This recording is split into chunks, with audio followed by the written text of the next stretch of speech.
नमस्कार, ABC channel में आपका स्वागत है। मैं हूं सचिन श्रीवास्तव और आप मेरे साथ देखेंगे आजमगढ़ से जुड़ी खबरें। आइए नजर डाल लेते हैं आज की खास खबरों पर। खबर के प्रायोजक हैं Niswa inter college Paharpur Azamgarh. Admission open nursery to class 12। खुशखबरी, विद्यालय को मिली 7 विषयों की मान्यता। Life style furniture, Belnadi Azamgarh. सभी प्रकार के फर्नीचर एवं इलेक्ट्रॉनिक सामानों की भरपूर रेंज उपलब्ध। Paradise international school Hirapatti Azamgarh. Admission open play group to class 10 CBSE pattern. Pind Baluchi express restaurant near Nagarpalika Chauraha, civil line, Bandha road Azamgarh. Sarvodaya public school Harbanspur Azamgarh. Admission open. न जाने दिमाग में क्या बात उठी और कौन सी सोहबत मिली जो अपने धर्म के प्रति कट्टर रहे आबिद ने उसे त्याग कर जनेऊ धारण कर लिया। विरोध के बाद उसने जश्न मनाने की बात छोड़ परिवार को सैकड़ों लोगों की उपस्थिति में अपने घर में पूजा पाठ कराया और आबिद अंसारी से आर्यन राजभर बन गया। साथ रही धर्मपत्नी भी पति धर्म निभाते हुए शबनम से खुशबू बन गई। बात हो रही है जहानागंज थाना क्षेत्र के सुम्भी ग्राम निवासी स्वर्गीय इलियास अंसारी के परिवार की। उनके निधन के बाद उनके 3 बच्चे अपने परिवार के साथ अलग रहने लगे। तीनों भाइयों में सबसे छोटा आबिद अंसारी क्षेत्र के रहने वाले व्यक्ति के स्कूल में वाहन चालक की नौकरी करने लगा। बताते हैं कि आबिद बचपन से अपने धर्म के प्रति पूरी तरह कट्टर स्वभाव का रहा।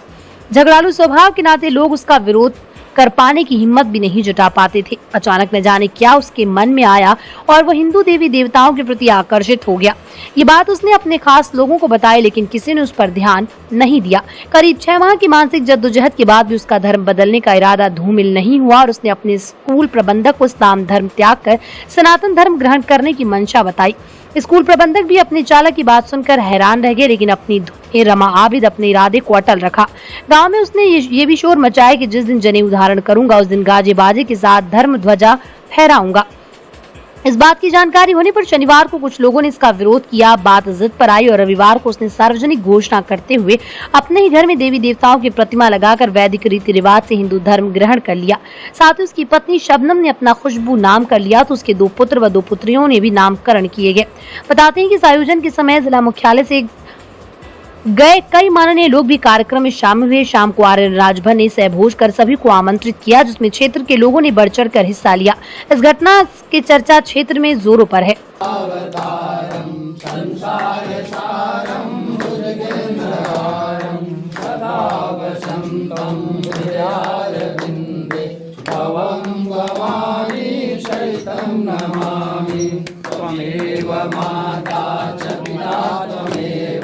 त्वमेव बन्धुः सखा त्वमेव विद्या द्रविणं त्वमेव सर्वं मम देवदेव। नीट में शानदार सफलता का कीर्तिमान रचने के बाद जनपद की मेधाओं ने IIT JEE एडवांस में भी बुलंदी के झंडे गाड़ दिए। इसी क्रम में शहर के खत्री टोला निवासी सोमेश्वर देव त्रिपाठी को सफलता मिलने से हर्ष व्याप्त है। उन्हें ऑल इंडिया 12,936 रैंक व कैटेगरी में 1309 रैंक प्राप्त हुई है। बचपन से ही मेधावी रहे सोमेश्वर दत्त त्रिपाठी ने अपने प्राथमिक स्तर की पढ़ाई सरस्वती शिशु मंदिर कोलघाट से की, तो उसके बाद वो 10वीं तक GD ग्लोबल स्कूल इंटरमीडिएट सहदा स्थित दुर्गा जी इंटर कॉलेज से उत्तीर्ण किए। प्रथम प्रयास में ही उन्होंने NIIT में प्रवेश मिल रहा था, लेकिन IIT JEE को तरजीह देते हुए सफलता हासिल की। सोमेश्वर दत्त त्रिपाठी के पिता पवनदेव त्रिपाठी पेशे से समाज सेवी हैं। इनकी माता साधना त्रिपाठी गृहिणी है। सोमेश्वर की एक बहन भी मेधावी है जो नीट की तैयारी कर रही है। सोमेश्वर ने अपनी सफलता का श्रेय अभिभावकों और गुरुजनों को देते हुए कहा कि युवाओं को अपना फोकस अपने लक्ष्य के लिए कहीं और नहीं करना चाहिए। आज के समय में अपने समय का सदुपयोग करते हुए हम किसी भी लक्ष्य को प्राप्त कर सकते हैं। उन्होंने कहा कि किसी भी लक्ष्य के लिए नियमित अध्ययन करना चाहिए। सफलता का कोई शॉर्टकट नहीं होता। मेरी IIT JEE एडवांस में मेरा क्लियर हो गया है। उसमें मेरी ऑल इंडिया रैंक 12,936 आई है और कैटेगरी रैंक 1301 है। तो ये जो सफलता मिली आपको कितने प्रयास के बाद मिली? प्रयास तो काफ़ी लगा है। तो दूसरा अटेम्प्ट था आपका कि पहला है? दूसरा था। एक 12th में रह के दिए थे तो उसमें क्लियर नहीं हो पाया था, तो एक 12th के बाद ये दूसरा अटेम्प्ट था। आप सफलता जो मिली इसका श्रेय किसको देंगे? सभी को देंगे, माँ बाप, टीचर्स और फैमिली के सारे मेंबर्स, पापा के मित्र और जितने हैं सभी को। अगर क्लासेस छोड़ दी जाएं तब भी 6-7 घंटे रोज़ मेहनत करनी पड़ती थी। कब आपने सपना देखा था? सपना तो बचपन से ही देखते थे, क्योंकि बड़े भैया और बाकी लोग बीटेक में मतलब इंजीनियर हैं, तो वो लोग भी बताते थे कि आईआईटी के थ्रू अगर आप इंजीनियर बने तो और अच्छे इंजीनियर बनते हैं। तो बचपन से ही था, मतलब 6-7 में जब पहुँचे पता चला आईआईटी क्या है, तब से इसके बारे में सपना देखे थे। 6th से 10th तक मैं जीडी ग्लोबल में पढ़ा हूँ और 11th-12th मैंने श्री दुर्गा जी इंटर कॉलेज से किया है। इसके बाद कोई ऑनलाइन कोचिंग या कोई जो है ऑफलाइन कोचिंग? हाँ, 11th-12th और ड्रॉप ईयर मैंने अनअकैडमी से ऑनलाइन क्लासेस करके वहीं से कोचिंग की है ऑनलाइन। तो कितनी मदद मिली आपको ऑनलाइन कोचिंग से? काफ़ी मदद मिली, क्योंकि मैंने खुद बिना, जब 11th में मैंने बिना कोचिंग के मतलब क्वेश्चन सॉल्व करता था और कोचिंग के बाद जब क्वेश्चन सॉल्व किया तो काफ़ी फ़र्क पड़ता था उसका। तो ये कोचिंग का मतलब काफ़ी योगदान है इसमें, मतलब काफ़ी रोल है। 6 घंटे डेली थी। 6 घंटे की रोज थी। तो आप कोचिंग से मतलब संतुष्ट रहे उससे? हाँ, काफ़ी संतुष्ट था। जो नए अगले साल देने वाले हैं उनके लिए क्या बताना चाहेंगे आप? एक प्रेरणा बन गए उनके लिए, क्या कहना चाहेंगे जो तैयारी कर रहे हैं बच्चे? अगर मतलब मैं ये बताना चाहूँगा, मेहनत कम भी करें पर कंसिस्टेंटली करते रहें, कंसिस्टेंसी मेंटेन रख पाएँ कि हम 4 घंटा 5 घंटा अगर डेली कर रहे हैं तो वो काफ़ी सही होता है। जबकि आप 1-2 दिन छोड़ के आप एक दिन में अगर 10 घंटे भी पढ़ लें तो उसका कोई फ़ायदा नहीं, जब आप कंसिस्टेंसी मेंटेन ना कर पाएँ तो रेगुलर होना बहुत ज़रूरी है। बता दें कि सोमेश्वर ने घर पर रहकर ही ऑनलाइन कोचिंग के दम पर सफलता हासिल की। माता साधना त्रिपाठी ने कहा कि घर पर रहकर भी पारिवारिक सुरक्षा और देखरेख में तैयारी करके किसी भी परीक्षा में सफलता हासिल की जा सकती है। पवनदेव त्रिपाठी ने कहा कि हमने तो अच्छा संस्कार देने का प्रयास किया, परीक्षा में सफलता सोमेश्वर ने अपने परिश्रम के दम पर हासिल की। सोमेश्वर को बधाई देने वालों में प्रेम प्रकाश राय, सुनील राय, ब्रजेश यादव, सुरेंद्र पाठक, चंचल पाठक, मनीष सिंह, संजय यादव आदि शामिल रहे। इसने बहुत मेहनत किया है, मेहनत का ही ये फल है। बच्चे भी, जो भी बच्चे मेहनत करें उनको सफलता जरूर मिलेगी। तो आप लोगों को विश्वास था कि एक दिन ये सफल? हाँ, विश्वास था। पिछली बार भी सिक्किम NIT मिला था, इनको NIT मिला था, लेकिन इसने कहा कि मैं थोड़ा और मेहनत करूँगा तो IIT मिल जाएगी। तो हम लोग NIT छोड़ के, तो सब लोग कह रहे थे ले लीजिए NIT, लेकिन ये कहा कि मैं और थोड़ा मेहनत करूँगा तो IIT मिल जाएगी। तो IIT में ये दिखा भी दिया अपना मेहनत करके। कितना गर्व महसूस हो रहा है? अच्छा लग रहा है, बहुत खुशी हो रही है। बधाइयाँ आ रही हैं? हाँ, बहुत बधाइयाँ। व्हाट्सएप, फेसबुक, सारे रिश्तेदार मित्र लोग दे रहे हैं। आप लोगों ने पूरा माहौल दिया? सब लोग खुश हैं। आप लोगों ने और भैया ने पूरा माहौल उसको दिया? हाँ, माहौल तो इसको मिला। घर में एक रूम इसको दे दिया गया था, अपना पढ़े, मेहनत करे। तो ये अपना लगन से पढ़ते थे, इनको देखना भी नहीं था। पढ़ने वाले स्टूडेंट ये हैं। इनका भी सपना था कि मैं IITian बन जाऊँ। चूँकि बुआ के लड़के, मौसी के लड़के, कुछ लोगों का देखा था कि वो सब बीटेक किए हैं, तो मैं उससे थोड़ा आगे और दिखा दूँ। तो ये दिखा दिया अपनी मेहनत से। और सब लोग खुश हैं। मित्रगण देख ही रहे हैं ब्रजेश भाई को, और भी इनके दोस्त लोग जो हैं, रिश्तेदार नातेदार की कोई भी हम लोगों के बीच से एक IITian हुआ है तो इन लोगों को बहुत खुशी है। ये बात है, हम लोग भी गर्व महसूस कर रहे हैं, मोहल्ले के लोग।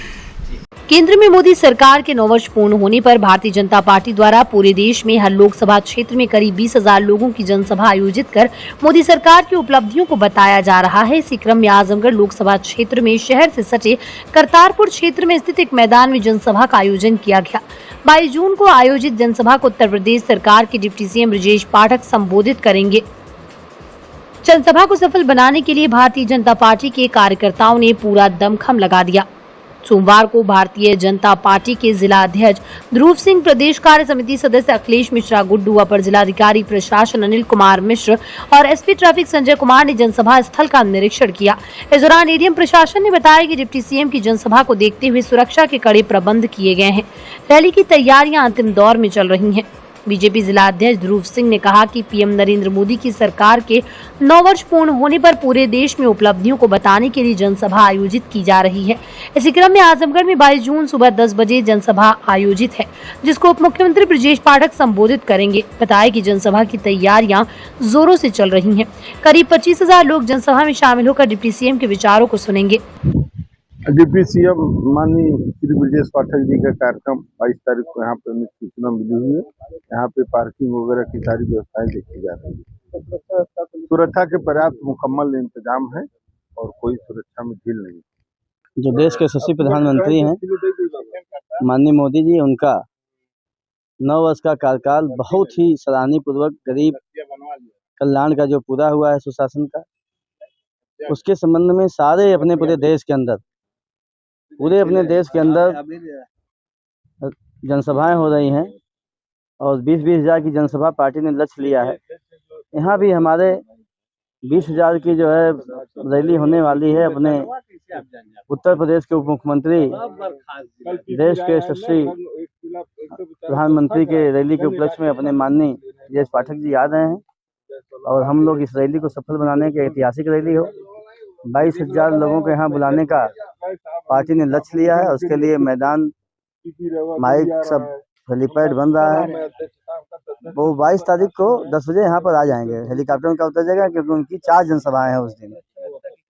सुरक्षा व्यवस्था, सब कार्यकर्ता सुरक्षा व्यवस्था में लगे हैं। बाकी अपने जगह जगह टीम बनी है इस रैली के लिए, 15 सदस्यीय टीम, सब लोग लग करके, उसके साथ साथ हर टीम के साथ 100 लोग लग करके यहाँ लगभग अपने 1500 कार्यकर्ता व्यवस्था में रहेंगे। सुरक्षा व्यवस्था में कार्यकर्ताओं को लाना, उनको पानी पिलाना, गाड़ी की पार्किंग कराना।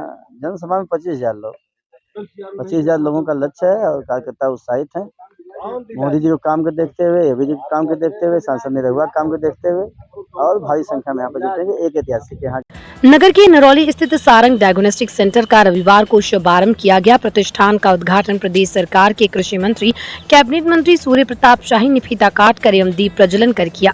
इस दौरान वरिष्ठ अधिवक्ता Shatrughan Sinha, doctor RB Tripathi, Pramod Singh, doctor Pravesh Singh, doctor Manish Tripathi, doctor Amit Singh, doctor Khushboo Singh, Avinash Singh, Mahendra Singh, Abhishek Jaiswal, Dinu, Manish Singh, Nagendra, Shrikant भी मौजूद रहे। कार्यक्रम को संबोधित करते हुए कैबिनेट मंत्री सूर्य प्रताप शाही ने कहा कि किसी बीमारी के सही इलाज के लिए उसकी जांच जरूरी है। जांच के जरिए डॉक्टर बीमारी के सही लक्षण व बीमारी की स्थिति का अंदाजा लगा लेते हैं। इससे रोगियों को बेहतर इलाज भी मिलता है और रोगियों को उनकी समस्याओं से जल्द निजात भी मिल सकती है। सारंग डायग्नोस्टिक सेंटर चिकित्सा के क्षेत्र में निश्चित रूप से मील का पत्थर साबित होगा। उन्होंने कहा कि प्रधानमंत्री के प्रयासों से 11 नए एम्स खुले और 200 नए मेडिकल कॉलेज बन रहे हैं या बन चुके हैं। उन्होंने कहा कि उत्तर प्रदेश में 41 जिलों में नए मेडिकल कॉलेज की स्थापना हो रही है या बन चुके हैं। ये सब प्रधानमंत्री नरेंद्र मोदी और मुख्यमंत्री योगी आदित्यनाथ के प्रत्येक डिस्ट्रिक्ट में मेडिकल कॉलेज खोलने की मेडिकल पॉलिसी के तहत हो रही है। जिस प्रकार से आबादी का दबाव है उसके सापेक्ष मेडिकल सुविधा बहुत कम है। प्रति 1000 की आबादी पर जितनी आवश्यकता उतने डॉक्टर नहीं, इसलिए डॉक्टर के रेशियो को बढ़ाना है। नए कॉलेजों से ज्यादा संख्या में विशेषज्ञ डॉक्टर निकलेंगे और लोगों को ज्यादा सुविधा के अनुसार मेडिकल व्यवस्था मिल पाएगी। कृषि मंत्री ने कहा कि प्रधानमंत्री ने कहा है कि जब हम अपने आजादी का शताब्दी वर्ष मनाएंगे तब हर क्षेत्र में आत्मनिर्भरता के साथ स्वास्थ्य के क्षेत्र में भी निर्भर बनेंगे। वहीं इतनी बड़ी आबादी को केवल सरकारी क्षेत्र के भरोसे मेडिकल व्यवस्था नहीं दी जा सकती, इसलिए डॉक्टर निजी क्षेत्र के माध्यम से भी अच्छी सुविधा दे पाएंगे। देखिए, आज डॉक्टर अमित सिंह और त्रिपाठी जी के द्वारा ये सारंग डायग्नोस्टिक सेंटर का निर्माण कराया गया है, जिसका लोकार्पण का कार्यक्रम आज संपन्न हुआ है। ये 16 तारीख को ही होना था, लेकिन मेरी व्यस्तताओं की वजह से 2 दिन उसमें पीछे हुआ और यहाँ के इस सेंटर के माध्यम से लोगों को MRI, CT स्कैन, एक्सरे और विविध प्रकार के जाँच जो उपलब्ध नहीं थे वो आसानी से यहाँ पर हो सकेंगे। सामने इनका मल्टी स्पेशलिटी हॉस्पिटल है, तो वहाँ जिन मरीजों को ज़रूरत होगी वो तुरंत यहाँ पर आकर के उनकी MRI वगैरह कराई जा सकेगी, CT स्कैन, जिससे उनको तुरंत इलाज की सुविधा उनको प्राप्त हो जाएगी। तो आज भारत को चिकित्सा के क्षेत्र में काफ़ी विस्तार आज किया जा रहा है। आदरणीय प्रधानमंत्री नरेंद्र मोदी जी के प्रयासों से देश के भीतर 11 नए एम्स की स्थापना हुई है। लगभग 200 मेडिकल कॉलेज बनाए जा रहे हैं, जिसमें उत्तर प्रदेश के भीतर हमारा नए मेडिकल कॉलेज 41 जिलों में अभी निर्माणाधीन हैं या उसमें से पूरा हुए हैं। तो हमारे मुख्यमंत्री योगी आदित्यनाथ जी और प्रधानमंत्री नरेंद्र मोदी जी दोनों ने यह कहा है कि हर डिस्ट्रिक्ट के भीतर एक मेडिकल कॉलेज बनाया जाएगा और उसके लिए योजना तैयार करके उत्तर प्रदेश में उसको बहुत तेज गति से दिया गया है। डॉक्टर अमित सिंह ने बताया कि सारंग डायग्नोस्टिक सेंटर में MRI, CT scan, 2D echo, ultrasound, X-ray, TMT, EEG, NCV, EMG की जांच जैसी सुविधाओं से लैस है। सारंग डायग्नोस्टिक सेंटर में लगभग सभी रोगों का इलाज होगा, साथ ही जांच की बेहतर सुविधा मिलेगी। सभी रोगों की जांच अत्याधुनिक मशीनों से की जाएगी। उन्होंने बताया कि सेंटर 24 घंटे उपलब्ध क्रियाशील रहेगा। मरीजों को बेहतर स्वास्थ्य दिलवाना ही सारंग डायग्नोस्टिक सेंटर की पहली प्राथमिकता रहेगी। डॉक्टर मनीष त्रिपाठी ने बताया कि सारंग डायग्नोस्टिक सेंटर अपने जांच केंद्र में पूर्वांचल के गरीब मरीजों को पूरी सुविधा देगा, साथ ही उनकी उच्च स्तरीय जांच कर उनके रोगों को दूर करने का 100% प्रयास करेगा। हमारे नया diagnostic centre Sarang diagnostic centre का उद्घाटन माननीय कैबिनेट मिनिस्टर सूर्य कुमार शाही द्वारा किया गया है। हमारे इस डायग्नोस्टिक सेंटर में सबसे एडवांस सारी जो भी मशीनरी है वो उपलब्ध है। हमारे पास दिया, एक्सरे, 1.5 टेस्ला MRI मशीन जो आपको हमारे पीछे दिख रही है, 32 स्लाइस का CT scan, TMT, EEG, NCV, NEV, echo और अल्ट्रासाउंड जैसी सारी सुविधाएं उपलब्ध हैं। हमारे पास प्रतिदिन जो है MD रेडियो उपलब्ध हैं। तो जो एक प्रॉब्लम जो जनरली हमारे शहर में आती है कि लोग MRI करते हैं, उनको रिपोर्टिंग के लिए 2 दिन 3 दिन का वेट करना पड़ता है, बाहर से रिपोर्टिंग हर जगह आती है, या फिर CT में भी लोगों को 1 दिन या 2 दिन आपको फिल्म मिल जाती है, इन जनरल आपने तो देखा होगा, लेकिन रिपोर्टिंग के लिए आपको वेट करना होता है। वो आपको यहाँ पे नहीं होगा, आपको सेम डे सारी रिपोर्टिंग शाम तक ही मिल जाएगी। तो एक जो होता है ना कि उस देरी के कारण जो पेशेंट है उनको जो थोड़ी हानि होती है डायग्नोसिस की, उस चीज़ों से हमारे पेशेंट को बहुत लाभ मिलेगा।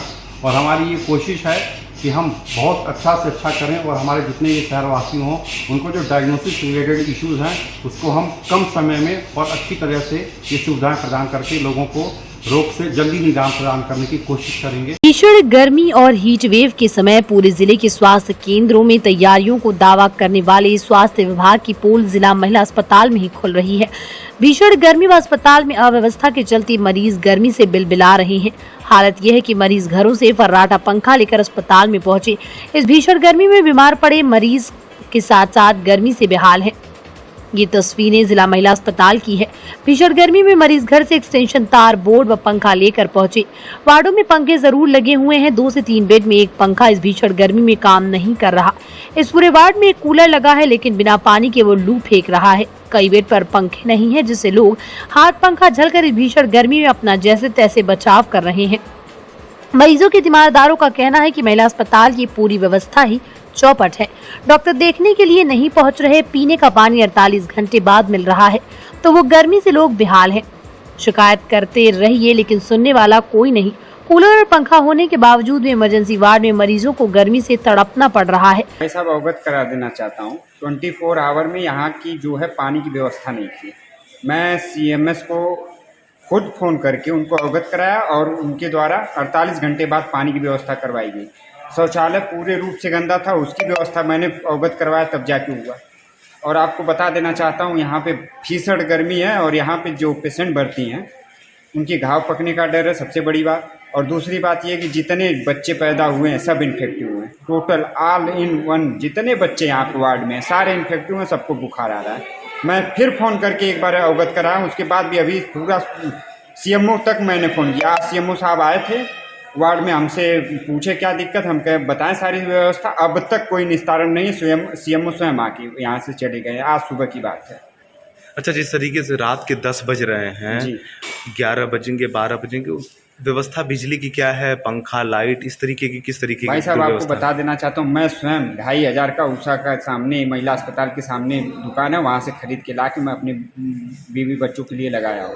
और वार्ड में आप एक बार घूम के देख लीजिए, सारी जगह जितने पेशेंट हैं उतने पंखे चल रहे हैं। और यहाँ पे देख लीजिए, एक बार कैमरा घुमा के देख लीजिए, सारे बच्चे इन्फेक्टिव हैं। मेरा बच्चा खुद का स्वयं इन्फेक्टिव। देखिए आप खड़े हैं ना, छोटा बच्चा मासूम लेके खड़े हैं डॉक्टर के लिए, यहाँ पसीने से डूब रहे हैं, बच्चा भी परेशान हो रहा है, तपन इतनी कस है, आखिर क्या व्यवस्था यहाँ है बताइए। अच्छा, जैसा कि बताया जा रहा है कि लोग अपने घरों से पंखे लेकर के पंखे लेकर आ रहे हैं, तो क्या ये सही है? ये सही, अब आप ही बताइए सही गलत क्या है, सरकार क्या कर रही है, क्या सुविधा दे रही है। अच्छा, और किस तरीके की दुर्व्यवस्था है? और किस तरह की दुर्व्यवस्था है यहाँ पे? अब देखिए क्या, ये पसीने में डूब रहे हैं, हम भी डूब रहे हैं, बच्चा छोटा छोटा लेके खड़े डॉक्टर के सामने दिखाने के लिए, कोई व्यवस्था नहीं देखा। अच्छा, डॉक्टर और नर्स, पंखा देखिए, कहाँ पंखा देखिए, कहीं कुछ पंखा। डॉक्टर और नर्स टाइम पे आ रहे हैं कि नहीं? वो भी नहीं आ रहे हैं। नहीं, डॉक्टर को देखिए अभी आएंगे, कह तो रहे हैं अभी आ जाए तो भाई। अच्छा, इतनी गर्मी में बच्चों के भी इन्फेक्शन होने का डर काफी। सारे बच्चे बीमार हो गए तपन से, कोई व्यवस्था नहीं समझ में आ रही हम लोग को। ठीक, आज 5 दिन हो गया है, कुछ समझ नहीं आ रहा सर, एकदम कोई चीज़ कहा जा रहा है, कोई सुनवाई नहीं हो रही है। बहुत कहने पे तो कुछ लोग आ रहे हैं, देखने भी चले जा रहे हैं, कोई मतलब नहीं रहा इसका हो रहा है। अच्छा, भीषण गर्मी से काफ़ी बच्चे भी परेशान हैं और इलाज में भी लोग बता रहे हैं कि अभाव है, डॉक्टर टाइम पे नहीं आ रहे हैं, इसका क्या मामला है पूरा? बात सही है, एकदम सही बात है कि कोई डॉक्टर आ नहीं है, बुलाने पे कोई फ़ोन करा अभी आ रहे हैं, अभी आ रहे हैं, कब आ रहे हैं कोई मतलब ही नहीं निकल रहा है। क्या सेवा कुछ समझ नहीं आ रहा हम लोग को। अच्छा, गर्मी की वजह से लोग पंखे घर से लेकर के आ रहे हैं? पंखे भी, हाँ पंखे भी घर से लेके आ रहे हैं और हम लोग देख रहे हैं कि भाई कुछ कहा जा रहा है, कोई सुनवाई भी नहीं हो रही है। और कहने का मतलब है कि कूलर लगा उसमें पानी नहीं है ना, उसमें साला कोई दिखा भी आने कि क्या पानी भरा है कि नहीं भरा है। एक बार आ रहे हैं, 4 बार आने पर। वहीं महिला अस्पताल की सीएमएस डॉक्टर अमिता अग्रवाल का कहना है कि अस्पताल में हर स्थान पर पंखे लगे हैं और चल रहे हैं। ओपीडी वार्डों में कूलर लगे हुए हैं, व्यवस्था में कोई कमी नहीं है, लेकिन अगर कोई मरीज घर से पंखा व कूलर लेकर आ रहा है तो हम क्या कर सकते हैं। पानी की व्यवस्था भी सही है, 2 दिन पूर्व पाइप फट गई थी तो समस्या थी, लेकिन कुछ ही घंटों बाद पानी की सप्लाई चालू हो गई। में सब जगह पंखे लगे हुए हैं और सब पंखे अच्छे हैं और चल रहे हैं, है ना। और कूलर की व्यवस्था भी, वार्ड्स में कूलर की व्यवस्था भी की हुई है ना। और कुछ कूलर और ओपीडीज में सब जगह कूलर लगे हुए हैं, है ना। ओटी में एसी लगी हुई है। ये सब व्यवस्था हमारे यहाँ सब सही है, इसमें कोई दिक्कत नहीं है। अच्छा, जो मरीजों का आरोप है उसमें कितनी सच्चाई है? नहीं, मरीज अपने घर से अगर हमारे कूलर के बावजूद, पंखे के बावजूद अपने घर से लाना चाहते हैं तो उसमें हम क्या कर सकते हैं। पानी की किस तरह? पानी की व्यवस्था भी हमारे यहाँ सही है। हमारे आरओ है, ठंडा पानी आता है, उसमें 24 आवर्स पानी आता है। हाँ, अभी 2 दिन पहले हमारी पाइप फट गई थी तो वो पाइप बनाने में टाइम लग गया, लेकिन फिर भी शाम तक हमने उसको रिस्टोर कर लिया था। दूसरे दिन वो पानी नहीं दे रहा था सबमर्सिबल, फिर मॉर्निंग में प्रॉब्लम हो गई, पता चला कि वाटर लेवल नीचे चला गया था। तो फिर उसको खुदवा करके पूरी हमने फिर दोबारा नई पाइप डलवाई है और वो भी शाम को 7:30 बजे तक वो भी रिस्टोर हो गया था। और अब पानी भी आ रहा है और पंखा कूलर सब कुछ है, कोई ऐसी परेशानी नहीं। बिजली बराबर आ रही है? बिजली तो हमारे यहाँ है 24 घंटे की। अब कभी कभी कटौती होती है तो उसके लिए जनरेटर है, बैकअप है हमारे पास। वैकल्पिक व्यवस्था के दौरे पर पहुंचे सर्किट हाउस पर मीडिया से प्रेस वार्ता में केंद्रीय कृषि मंत्री नरेंद्र तोमर ने विपक्षों पर खासकर कांग्रेस पर जमकर निशाना साधा। वहीं मोदी सरकार के 9 वर्षों के कार्यकाल को देश के विकास में मील का पत्थर बताया। कृषि मंत्री ने राहुल गांधी को कांग्रेस का दुर्भाग्य बताया और कहा कि राहुल गांधी लोकतंत्र की दुहाई देते हैं, लेकिन उनको लोकतंत्र की सामान्य समझ भी नहीं है। इंदिरा गांधी के कार्यकाल में इमरजेंसी पर उनकी टिप्पणी क्या है, कांग्रेस पार्टी की टिप्पणी क्या है और अन्य विपक्षी दलों की टिप्पणी क्या है, इसका वो जवाब दे, फिर लोकतंत्र की दुहाई दे। वहीं कांग्रेस के कर्नाटक की जीत का क्रम आगे जारी रहने पर केंद्रीय कृषि मंत्री ने कहा कि खुद कांग्रेस के नेता शशि थरूर ने कहा है कि एक बार कहीं जीत जाओ तो जरूरी नहीं कि आगे भी जीत जाओ।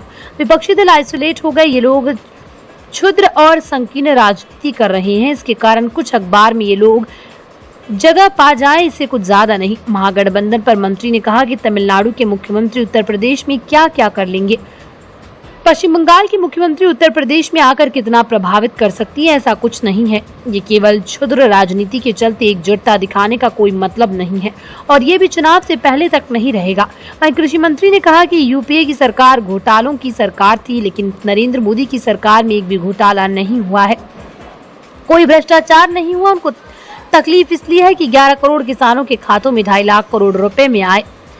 कांग्रेस की सरकार होती तो 50,000 करोड़ भी नहीं पहुंच पाता, 2 लाख करोड़ दलाल के पास जाता। अब दलालों की दलाली समाप्त हो गई, योजना का पूरा धन किसानों के खाते में जाने लगा। अब अमानत में खयानत खत्म हो रही है। इसी प्रकार से लोकसभा चुनाव होगा, आप देख लीजिएगा कि वो कहां खड़े रहेंगे। अगर अखिलेश बार बार सवाल पूछते हैं तो समझना चाहिए कि उनको सरकार में रहना चाहिए था, लेकिन वो नहीं है। कृषि मंत्री ने कहा कि विपक्षी दल तमाम सवाल खड़े करते हैं, लेकिन ये कोई समाधान या हल नहीं निकालते, केवल मुद्दा बनाते हैं। कृषि मंत्री ने उत्तर प्रदेश की योगी सरकार की जमकर तारीफ की, कहा कि यहाँ का माहौल बहुत सुधर गया है, विकास की तरफ आगे बढ़ रहा है, कानून व्यवस्था भी दुरुस्त है, इंडस्ट्रीज बाहर से आ रहे हैं। कृषि मंत्री ने ये भी दावा किया कि देश के किसानों की आय दुगुनी से ज्यादा हुई। इसको इस प्रकार समझा जा सकता है कि एमएसपी 1.5 गुना हो गया है, किसानों के खाते में सीधे 6,000 सालाना जा रहा है। इसके अलावा अन्य कई योजनाएं हैं जिनका 100% लाभ किसानों को प्राप्त हो रहा है। भारतीय जनता पार्टी ने प्रधानमंत्री नरेंद्र मोदी जी के सरकार के 9 वर्ष पूरे होने पर 30 मई से 30 जून तक 1 महीने का एक महा जनसंपर्क अभियान हाथ में लिया है। इस अभियान के अंतर्गत भिन्न भिन्न क्षेत्रों में भिन्न भिन्न वर्गों के बीच जाकर मोदी सरकार की जो उपलब्धियां हैं उनको लोगों के सामने रखना है। व्यक्ति साहब भी महत्वपूर्ण लोगों से मिलकर मोदी जी के लिए आशीर्वाद मांगना है। इसी योजना के अंतर्गत मेरा ये प्रवास उत्तर प्रदेश में 4 लोकसभा क्षेत्रों में संपन्न हो रहा है। आज ये तीसरा लोकसभा क्षेत्र है।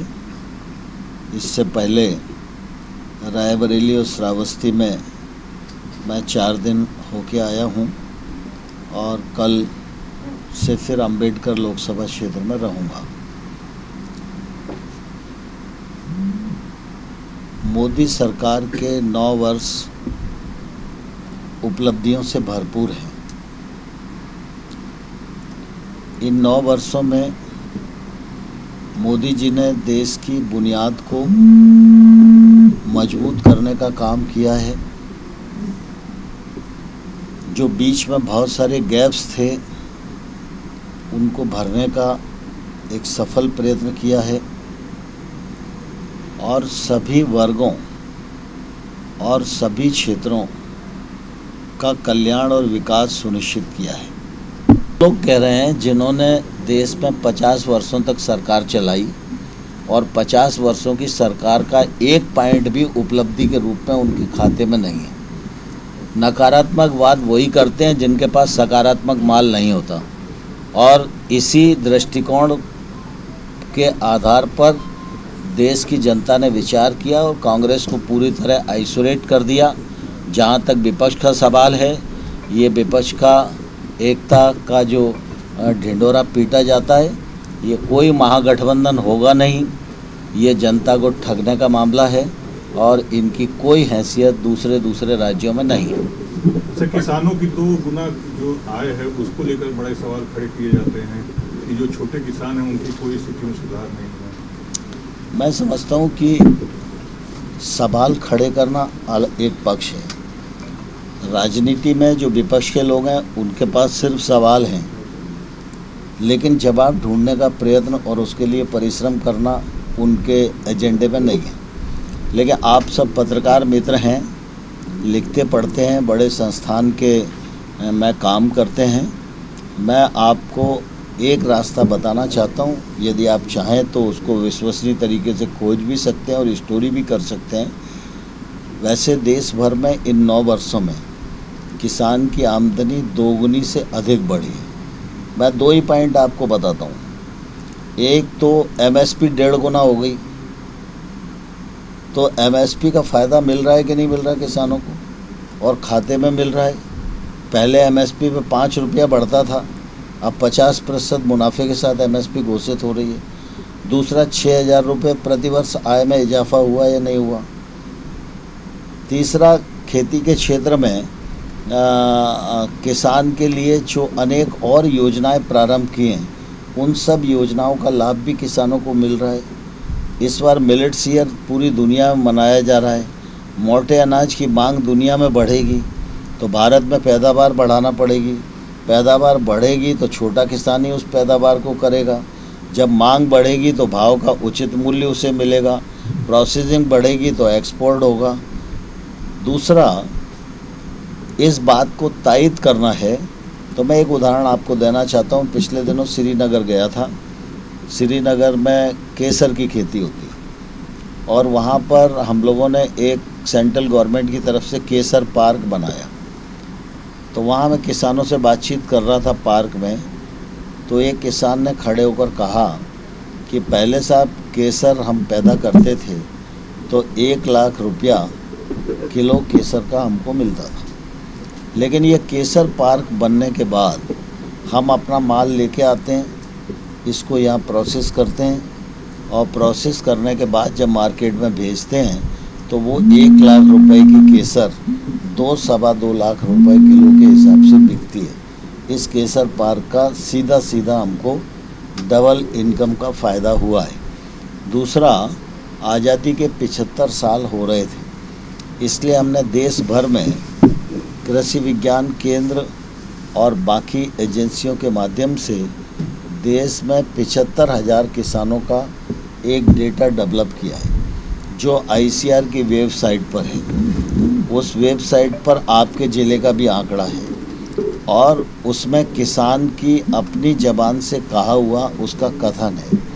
तो ऐसे 75,000 किसानों का डेटा जिला वाइज ICAR की वेबसाइट पर उपलब्ध है। उसमें किसान है, उसका आधार नंबर है, उसका रकबा है, उसकी फसल है और उसने अपनी आमदनी को 2 गुने से ज़्यादा कैसे किया है, इसका पूरा लेखा जोखा है। आप लोग वेबसाइट से निकाल कर किसान के पास जा सकते हैं, उसकी से चर्चा कर सकते हैं, उसकी आमदनी कैसे बढ़ी। तो मैं समझता हूँ कि आपके मन में जो शंका है कम से कम उससे दूर किया जा सकता है। कांग्रेस के मन में जो शंका है उसे दूर करने की मैं ज़रूरत महसूस नहीं करता। सर, विपक्ष का ये भी आरोप है कि 9 साल की उपलब्धि बीजेपी सरकार की सकती है कि महंगाई, बेरोजगारी और करप्शन 3 चीज़। मैं समझता हूँ कि UPA सरकार थी वो तो घोटालों की सरकार थी, लेकिन नरेंद्र मोदी जी की सरकार में एक भी घोटाला नहीं हुआ, एक भी भ्रष्टाचार का काम नहीं हुआ। ये तकलीफ़ उन लोगों को इसलिए है कि जैसे मैंने बताया कि 11 करोड़ किसानों को 2.5 लाख करोड़ रुपया उनके अकाउंट में दे दिया। कांग्रेस की सरकार होती तो 2.5 लाख में 50,000 करोड़ रुपया भी किसानों के पास नहीं जाता, 2 लाख करोड़ रुपया दलालों के पास जाता। दलालों की दलाली समाप्त हो गई है और 2.5 लाख करोड़ रुपया पूरा का पूरा किसान के पास जाने लगा है। चाहे किसान के समर्थन मूल्य पर खरीद का पैसा हो, चाहे प्रधानमंत्री फसल बीमा का पैसा हो, चाहे PM किसान सम्मान निधि का पैसा हो। इसलिए इस प्रकार की बातें कर रहे हैं क्योंकि पारदर्शिता बढ़ रही है, अमानत में खयानत ख़त्म हो रही है और निश्चित रूप से देश आगे बढ़ रहा है। सर, राहुल गांधी जी विदेश जाते हैं और तरह तरह के बयान देते हैं। मोदी सरकार को वो घेरने के चक्कर में देश विरोधी कुछ बातें कर जाते हैं। देखिए, राहुल गांधी तो कांग्रेस का दुर्भाग्य है। राहुल गांधी को लोकतंत्र की सामान्य समझ भी नहीं है। जब राहुल गांधी लोकतंत्र की दुहाई देते हैं तो मैं उनसे पूछना चाहता हूं कि आपातकाल जब इंदिरा गांधी ने लगाया और हज़ारों लोगों को जेल में डाला, अखबारों के ऑफिसों पर ताले डल गए थे, जुडिशियली तक तंग आ गई थी, उस आपातकाल के दौर के बारे में राहुल गांधी की टिप्पणी क्या है, कांग्रेस की टिप्पणी क्या है, अन्य विपक्षी दलों की टिप्पणी क्या है, इसका वो जवाब दें। उसके बाद लोकतंत्र की बात करें। लोकतंत्र की दुहाई देने का अधिकार कम से कम कांग्रेस के लोगों को तो नहीं है। कांग्रेस ये भी माहौल बना रही है, कर्नाटक में बीजेपी की हार के बाद पूरे देश में बीजेपी की उल्टी गिनती शुरू हो चुकी है। वो तो शशि थरूर ने कहा है, वो उनकी पार्टी के नेता भी हैं, सांसद भी हैं, कि एक बार कहीं जीत जाओ तो ज़रूरी नहीं है दोबारा जीत जाएंगे। सर, पटना में जिस तरह से विपक्षी दलों की एक बड़ी सभा होने वाली है 23 तारीख को, उस पर क्या? ये दरअसल क्या है कि विपक्षी दल आइसोलेट हो गए हैं, इनके पास कहने के लिए कुछ है नहीं, क्षुद्र और संकीर्ण राजनीति कर रहे हैं। इसके कारण इकट्ठा होकर कुछ अखबार में स्थान प्राप्त कर लें, इसका यही प्रयत्न है। मैं आपसे पूछना चाहता हूँ कि तमिलनाडु का मुख्यमंत्री विपक्षी एकता में शामिल है, उत्तर प्रदेश में आएगा कौन उसके कहने से वोट देने वाला है? पश्चिम बंगाल का मुख्यमंत्री उत्तर प्रदेश में आएगा, कोई उसके कहने से वोट देने वाला है क्या? तो जब वोट है नहीं और खुद की हैसियत है नहीं, खुद कुछ ऐसा करने की स्थिति में नहीं है जिसमें देश के विकास में आपका योगदान जुड़े, सिर्फ क्षुद्र स्वार्थों के लिए जनता को गुमराह करने का ये असफल प्रयत्न है और ये भी चुनाव तक रह नहीं पाएगा। तो यूपी में आप कर रहे हैं 80 से 80 सीट जीतने की और अखिलेश यादव भी 80 सीट जीतने की बात कर रहे हैं। विधानसभा में उन्होंने 400 का टारगेट सेट किया था, इस बार 80 का सेट किया है, क्या कहेंगे अखिलेश जी? देखो, विधानसभा के रिजल्ट आ गए, सपा कहाँ खड़ी है आपको मालूम है। अब लोकसभा के रिजल्ट का इंतजार करिए, सपा कहाँ रहेगी ये सपा वो समय तय करेगा। सर, आप तीसरी लोकसभा में आ जाने वाले हैं लगभग में, क्या आपको रुझान देखने को मिल रहा है? प्रदेश में? मैं समझता हूँ कि उत्तर प्रदेश में योगी जी के नेतृत्व में सरकार बहुत ही अच्छे से काम कर रही है और उत्तर प्रदेश का जो वैभव बसपा और सपा के राज में प्राय समाप्त हो गया था। उत्तर प्रदेश दुरावस्था के दौर में चला गया था। उत्तर प्रदेश में अविकास की स्थिति थी। उत्तर प्रदेश में जन कल्याण के नाते अगर हम देखें तो पीडीएस तक मिलता नहीं था। किसानों के उत्पादन के लिए खरीद केंद्र तक खोले नहीं जाते थे। सब अमानत में खयानत होती थी। आज योगी जी के नेतृत्व में उत्तर प्रदेश के वैभव को फिर से योगी जी ने स्थापित किया है और आज दुनिया के इंडस्ट्रियल्स उत्तर प्रदेश में निवेश करने के लिए लालायत हैं। यह मैं समझता हूँ योगी जी के नेतृत्व का बड़ी सफलता है। कानून व्यवस्था की स्थिति को भी उन्होंने सुधारा है और ये उत्तर प्रदेश के अच्छे दिन हैं, ऐसा मैं मानता हूँ। अखिलेश जी तो कर रहे हैं कि जब अपराधी पत्रकार के बेस में मार दे रहे हैं, वकील के बेस में अपराधी को मारा जा रहा है, न्याय के अंदर मार दिया जा रहा है। देखिए, दरअसल क्या है कि कुल मिला के अखिलेश जी क्या कह रहे हैं, इससे अगर काम चल रहा होता तो अखिलेश जी सरकार में नहीं होते क्या? असत्य बोल। अधीक्षण अभियंता विद्युत वितरण मंडल द्वितीय ने मंगलवार को एबीसी चैनल के जरिए जनपद की सम्मानित विद्युत उपभोक्ताओं को अवगत कराया कि भीषण गर्मी के कारण उन्हें विद्युत आपूर्ति में आने वाली बाधाओं के त्वरित एवं सुगमता पूर्वक निराकरण के लिए उपकेंद्रों पर तैनात अवर अभियंताओं, उपखंड अधिकारियों, अधिशासी अभियंताओं एवं अधीक्षण अभियंता के मोबाइल नंबरों की सूची आम उपभोक्ताओं से साझा कर दी गई। किसी भी विद्युत व्यवधान की स्थिति में अब आम जनमानस अपने क्षेत्र के वर्णित मोबाइल नंबर पर संपर्क कर सकेंगे। इस दौरान उन्होंने बताया कि 1 किलोवाट विद्युत भार तक के घरेलू ग्रामीण उपभोक्ताओं को भुगतान करने की सुविधा के दृष्टिगत Uttar Pradesh power corporation limited कई सुविधाएं 30 अगस्त 2023 तक प्रदान कर रही है, जिनमें बकाया का उपभोक्ता द्वारा अपनी सुविधा के अनुसार किस्तों में 100 रुपए के गुणांक में भुगतान कटे हुए संयोजनों पर विच्छेदन पुनः संयोजन शुल्क रुपए 600 माफ कर दिया गया। ऐसे में जिन उपभोक्ताओं के संयोजन कटे हैं और वो विद्युत का उपभोग नहीं कर रहे, ऐसे उपभोक्ता अपने बकाये में से 100 रुपए के गुणांक में कोई भी भुगतान करके अपना संयोजन पुनः जुड़वा सकते हैं। छूटों के दृष्टिगत आजमगढ़ जनपद के सभी ग्रामीण उपभोक्ताओं से उन्होंने निवेदन किया कि वो अपने विद्युत बिल के बकाये में से कुछ न कुछ आंशिक भुगतान अवश्य कर दें, जिससे उनका विद्युत संयोजन काटने की अप्रिय कार्रवाई न करनी पड़े। सभी लोग देख रहे हैं, महसूस कर रहे हैं, गर्मी अपने चरम पे है और गर्मी अधिक होती है तो डिमांड बढ़ जाती है। स्वाभाविक रूप से कुछ हमारी लाइनें हैं जो अतिभारित हैं तो उसमें ब्रेकडाउन बढ़ जाता है, उससे विद्युत आपूर्ति बाधित होती है। तो उपभोक्ताओं की सुविधा का ध्यान रखते हुए हम अपने पूरे मंडल में अवर अभियंता स्तर से लेकर के और अधीक्षण अभियंता स्तर तक, बीच में अधिशासी अभियंता और उपखंड अधिकारी भी हैं, क्षेत्रवार नाम के साथ उनके मोबाइल नंबरों की सूची जारी कर रहे हैं। और हमारे सम्मानित उपभोक्ताओं से हमारा अनुरोध है कि किसी भी ब्रेकडाउन की स्थिति में अपने यहाँ बिजली ना आने के बारे में अगर कोई जानकारी चाहते हैं तो सबसे पहले वो संबंधित अवर अभियंता को फ़ोन करें और अवर अभियंता को जब वो फ़ोन करेंगे तो उनको ब्रेकडाउन के बारे में अगर जानकारी नहीं होगी तो एक तो जानकारी हो जाएगी, दूसरे अगर जानकारी पहले से है तो वो अवर अभियंता संबंधित व्यक्ति को ये बताने में सक्षम होगा तत्काल कि कितनी देर में ये ब्रेकडाउन अटेंड हो जाएगा और कितनी देर में विद्युत आपूर्ति बहाल कर दी जाएगी। लेकिन ऐसा नहीं है कि अगर अवर अभियंता कोई दूरभाष पे रिस्पॉन्ड नहीं करता है, जवाब नहीं देता है या फ़ोन नहीं उठाता है तो उसके निराकरण के लिए ही उपखंड अधिकारी और अधिशासी अभियंता और मैंने अपना भी नंबर शेयर किया हुआ है, आप जो है सीधे उपखंड अधिकारी से बात कर सकते हैं। वहाँ से अगर आप को जो है सलूशन नहीं मिलता है आपकी समस्या का तो आप अधिशासी अभियंता और अधीक्षण अभियंता से भी संपर्क कर सकते हैं। घरेलू विद्युत उपभोक्ताओं की सुविधा के लिए एक योजना लाई गई है जिसके अंतर्गत वो विद्युत संयोजन जो 1 किलोवाट अथवा उससे कम के हैं और अगर कटे पड़े हुए हैं तो उनको ये सुविधा दी गई है कि उनसे रिकनेक्शन डिसकनेक्शन चार्ज जो लिया जाता है 600 रुपये, वो नहीं लिया जाएगा। ये योजना फ़िलहाल 31 जुलाई तक के लिए लागू की गई है और उनको ये सुविधा दी गई है कि वो 100 रुपये भी जमा करके अपना कनेक्शन जुड़वा सकते हैं। उचित होगा ऐसे उपभोक्ता जो भी उनका बकाया है उसका 10% जमा कर दें, जिससे कि उनके ऊपर जो है कोई अतिरिक्त भार ना आए और धीरे धीरे करके वो अपने बिलों का भुगतान कर दें। और इसके अलावा